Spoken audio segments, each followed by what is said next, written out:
की बड़ी खबर आ रही है पश्चिम बंगाल से, जहां सीबीआई की कार्रवाई को लेकर पश्चिम बंगाल सरकार बनाम केंद्र के मामले पर सुप्रीम कोर्ट का बड़ा फैसला आ चुका है। सुप्रीम कोर्ट ने केंद्र की दलील खारिज कर दी है। ममता बनर्जी सरकार को बड़ी राहत यहां पर मिली है। राज्य सरकार का मुकदमा कानून के अनुसार आगे बढ़ेगा, ये सुप्रीम कोर्ट का कहना है। पश्चिम बंगाल सरकार का मुकदमा सुनवाई योग्य है। ये नहीं कहा जा सकता कि पश्चिम बंगाल ने केंद्र के खिलाफ कोई मामला नहीं बनाया है, ये भी सुप्रीम कोर्ट ने टिप्पणी की है। साथ ही इस मामले की अगली सुनवाई अब 13 अगस्त को होगी। ये पूरा क्या मामला है, इसके बारे में बताएंगे हमारे सहयोगी मुकेश सिंह सेंगर। मुकेश, बताएं।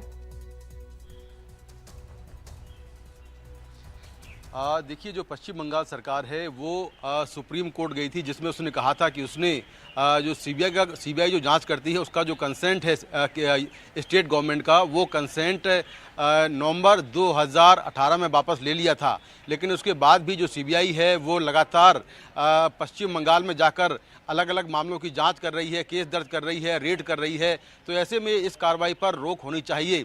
इस पर केंद्र सरकार ने आपत्ति दर्ज की थी और ये कहा था कि जो पश्चिम बंगाल सरकार की याचिका है वो सुनवाई योग्य नहीं है। लेकिन दोनों पक्षों को सुनने के बाद जो सुप्रीम कोर्ट है उसने 8 मई को जो ऑर्डर है वो रिजर्व कर लिया था और आज जो आदेश आया है सुप्रीम कोर्ट का, उससे ममता सरकार को, पश्चिम बंगाल सरकार को बड़ी राहत मिली है, क्योंकि केंद्र सरकार को झटका दिया गया है और जो सुप्रीम कोर्ट है उसने ये माना है कि पश्चिम बंगाल सरकार की याचिका सुनवाई योग्य है और ऐसे में इस मामले की सुनवाई जो है वो आगे होगी। इस मामले की अगली डेट अब 13 अगस्त को है, जब सुप्रीम कोर्ट इस पूरे मामले को सुनेगा। वहीं जिन मामलों की जांच सीबीआई कर रही है या जो केसेस अभी दर्ज हो रखे हैं पहले के, उन मामलों की जांच चलती रहेगी, क्योंकि अभी उन मामलों पर सुप्रीम कोर्ट ने कोई रोक नहीं लगाई है।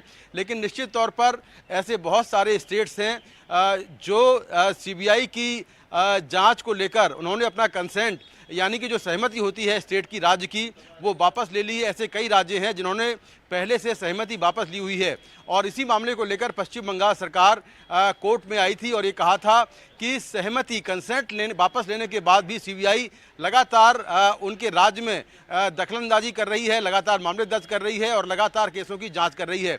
हालांकि जो केंद्र सरकार है उसने सुप्रीम कोर्ट में ये कहा था कि जो सीबीआई है वो ऑटोनॉमस बॉडी है, वो केंद्र सरकार जो है उसके दैनिक कामकाज पर केंद्र सरकार का कोई रोल नहीं होता, कोई भूमिका नहीं होती, कोई दबाव नहीं होता है। वो एक ऑटोनॉमस बॉडी है और इसीलिए पश्चिम बंगाल की सरकार की जो याचिका है वो सुनवाई योग्य नहीं है। लेकिन अब इस मामले में सुप्रीम कोर्ट ने ममता सरकार को बड़ी राहत दी है और ये सुप्रीम कोर्ट ने कहा है कि ये जो याचिका है ये सुनवाई योग्य है और ऐसे में जो सुप्रीम कोर्ट है वो ये तय करेगा कि जो सीबीआई है क्या वो कंसेंट वापस लेने के बाद किसी राज्य में कोई कार्रवाई कर सकती है, क्या कोई मामला दर्ज कर सकती है या कोई जांच कर सकती है, ये सुप्रीम कोर्ट अब तय करेगा। और फिलहाल इस मामले की जो नेक्स्ट डेट है वो अब 13 अगस्त है और सुनवाई के बाद ये साफ होगा कि आगे जो सुप्रीम कोर्ट है उसका रुख क्या रहता है। लेकिन फिलहाल फौरी तौर पर ममता सरकार के लिए एक बड़ी जीत है, बड़ी राहत की बात है। बिल्कुल, और आपको ये भी बता दें कि इससे पहले जब सुनवाई हुई थी तो केंद्र सरकार ने कहा था कि सीबीआई हमारे नियंत्रण में नहीं है, लेकिन आज ममता सरकार को बड़ी राहत मिली है क्योंकि सुप्रीम कोर्ट से टिप्पणियां की गई हैं। सीबीआई की कार्रवाई को लेकर ये पूरा मामला चल रहा है। शुक्रिया आपका इस तमाम जानकारी के लिए मुकेश। तो पश्चिम बंगाल सरकार बनाम केंद्र के मामले पर सुप्रीम कोर्ट का ये बड़ा फैसला, केंद्र की दलील खारिज कर दी है, ममता बनर्जी सरकार को बड़ी राहत दी है।